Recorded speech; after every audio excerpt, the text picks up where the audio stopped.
or too female. To be a woman in politics is to be held to an unattainable standard of perfection. To be a woman of color is even harder. When we see women like Representative Alexandria Ocasio-Cortez overcoming the odds against her, set these expectations on fire, and score impressive accomplishments like getting the media and the Democratic leadership to take a Green New Deal seriously, we should rejoice. But even she is not immune. As sure you've heard with the Daily Mail, disgusting Daily Mail and Daily Caller stories. So Sanders recently apologized and acknowledged that his 2016 campaign could have handled the sexual harassment and sexism claims better.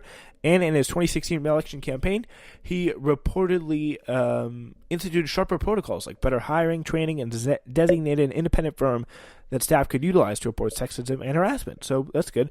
New allegations of sexual harassment in the campaign have since surfaced, indicating the depth of the problem was likely deeper than most knew. Now Sanders should take the rare step of stepping up and setting up an independent investigation into the 2016 allegations. This is from Juliana De Loreveles about the harassment that she and others face. And I mean, if there's anyone who's going to do that, I think she would agree with me, it would probably be Bernie Sanders. But again, it's it's a story that me, as somebody who likes Bernie a good deal, doesn't like to see. But I mean, this will not stop me again from supporting him because again, there's no one better. But I definitely want to see these handled well, and I think he is going to do that. And I think what's going to be very important is how he's going to be able to handle facing off these kind of corporate attacks that will come manyfold at him once the Bernie Bro narrative comes up, and that's something that that's something that's going to be something to watch in 2020, and if he does decide to run for the campaign. All right, that's it with that. We're going to move on now to Steve King. Some good news from him, or no good news ever comes from him, but that is interesting. Interesting things going on right now in the Iowa 4th. Steve King, a 9-term congressman best known for being a racist piece of shit, will be challenged in the 2020 Republican primary. So Iowa State Senator Randy Feenstra has announced in a press release that he is going to be challenging Steve King to secure the Republican nomination. So shout out to my good buddy.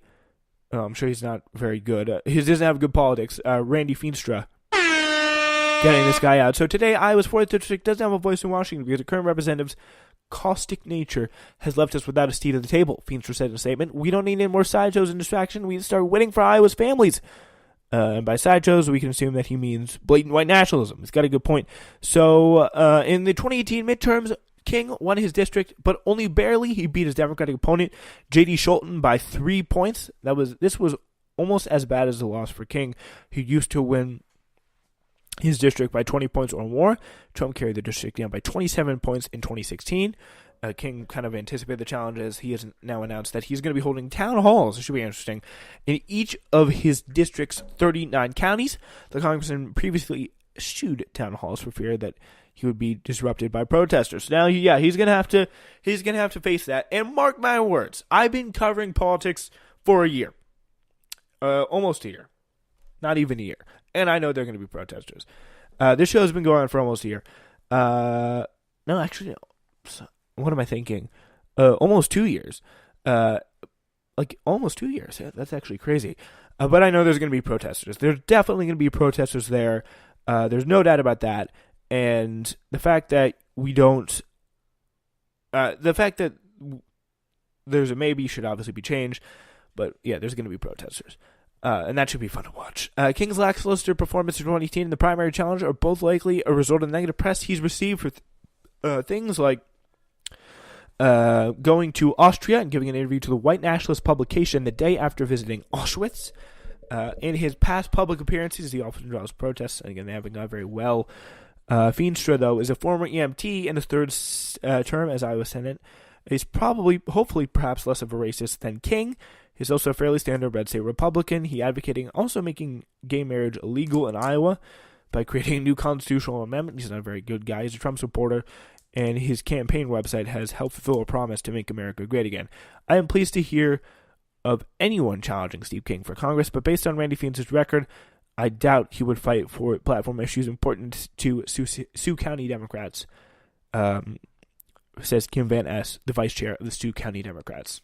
Like issues like affordable and accessible health care, gun violence prevention, immigration reform, and environmental protection. So Feenstra isn't going to save Iowa from the menace of racism and white nationalists, and white supremacy spawned by King's long tenure. Regardless, seeing King lose would be deeply satisfying. And if he doesn't, or hopefully if Feenstra wins, or if King wins, there will be a Democratic person out there to challenge him. And especially if Steve King wins, he should be challenged again by another Democratic person. So, yeah, in his incredibly red district. But the possibility of another J.D. Schultz runner or someone else would be also pretty cool. Cool stuff. Cool stuff going on right now. From the very best. Marcos Melitsis, you may have heard of him. You may have heard the Daily Kos. But here's the thing. We're going to start this story with Nancy Pelosi because all things considered, Nancy Pelosi is having a pretty good 2019 so far. She was just reelected Speaker of the House after dismantling opposition with her own party, and polling has shown that President Donald Trump is garnering more of the blame for the ongoing federal government shutdown than the Democrats. So Nancy Pelosi's year just got a lot better because the founder of the Daily Kos, Marcos Melitsis, delivered fundraisers, held a fundraiser to buy roses for Nancy Pelosi. 2018 Splinter News, shout out Splinter News. They do a lot of they help contribute to our show in a big way here. It's a Democratic activist site, and Marcos Melitsis, he explained why he wanted to buy 25,000 roses. Literally 25,000 roses to Nancy Pelosi. Brought them all to the office, and Nancy Pelosi, in the picture Marcos tweeted out, looks a little perturbed. But still, here's why he's doing it. So this year, 2019, will be politically tumultuous, he says, with a cornered traitor in the White House, more erratic and dangerous than ever, and the inevitable Democratic pie war as our massive 20-something candidate presidential field shapes up. But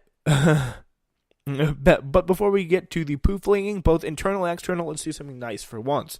We're going to take a page out of previous community efforts to welcome Speaker Nancy Pelosi with thousands of roses.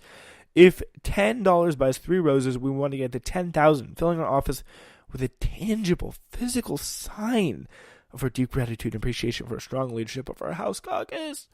Yeah, she looks absolutely thrilled though in the in that picture.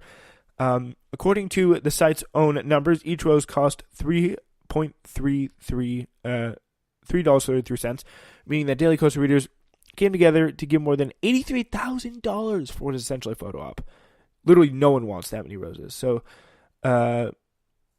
she even donated a large majority of them, 18,000 of the 25,000 to the Walter Reed Medical Center. So that's good. They've done a rose drive for Barbara Boxer, Valentine's Day in 2015. That's creepy. They also sent 2,000 roses to Pelosi for her birthday in 2010. 7,000 is a new number. And what does 7,000 actually look like in person?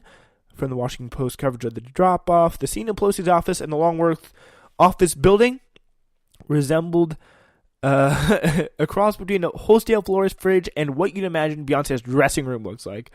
Buckets of long stems topped every available surface, and the scent was so powerful you could smell it in the hallway. Pelosi saying, quote, "I've never seen so many roses in my life." Melissa's chalk up the flower drive success to people's desire for a rare sweet gesture in an often negatively political landscape, saying, quote, "People wanted to do something nice for once." I love that. "I've never seen so many roses in my life." That's funny. So yeah, disregarding the absurdity that this can constitute doing something nice for someone.